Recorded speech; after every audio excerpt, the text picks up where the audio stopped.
যে পরিমাণে নিম্ন তাপমাত্রায় মাত্র 1 মিনিটে একজন সাধারণ মানুষের মৃত্যু ঝুঁকি থাকে, সেই একই তাপমাত্রায় 3 থেকে 5 মিনিট হল্যান্ড ক্রায়োথেরাপি নেন।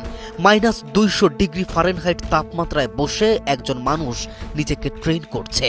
কল্পনা করতে পারেন?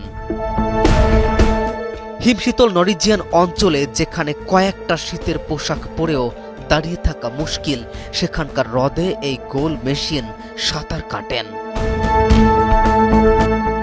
আদিম মানুষের মতো যিনি চিবিয়ে খান গরুর আস্ত কলিজা ও হার্ট।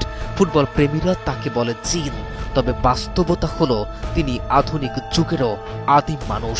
দৈনিক কমপক্ষে 10 ঘন্টা ঘুমান, অন্ততপক্ষে 6000 ক্যালোরি খাবার গ্রহণ করেন, যা একজন সাধারণ মানুষ কল্পনাও করতে পারবে না। এই পরিমাণে খাবার খেয়ে আবার সুস্থ থাকার কথা।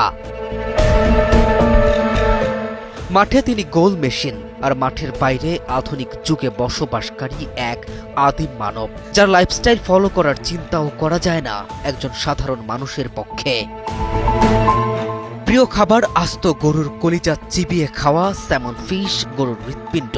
আর প্রিয় কাজ প্রতিপক্ষের দম্ভকে চূর্ণ বিচূর্ণ করে দিয়ে রক্ষণভাগ দুমড়ে মুচড়ে দিয়ে জয় ছিনিয়ে নেয়া, গোল করা।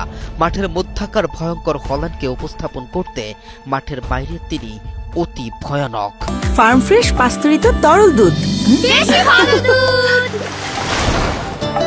ইতিমধ্যে ব্রাজিলকে টুর্নামেন্ট ছাড়া করেছেন, বাকি রইল আর্জেন্টিনা।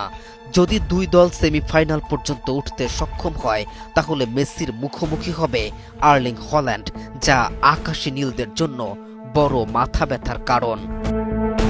কেম রাফিন, নিউজ 24।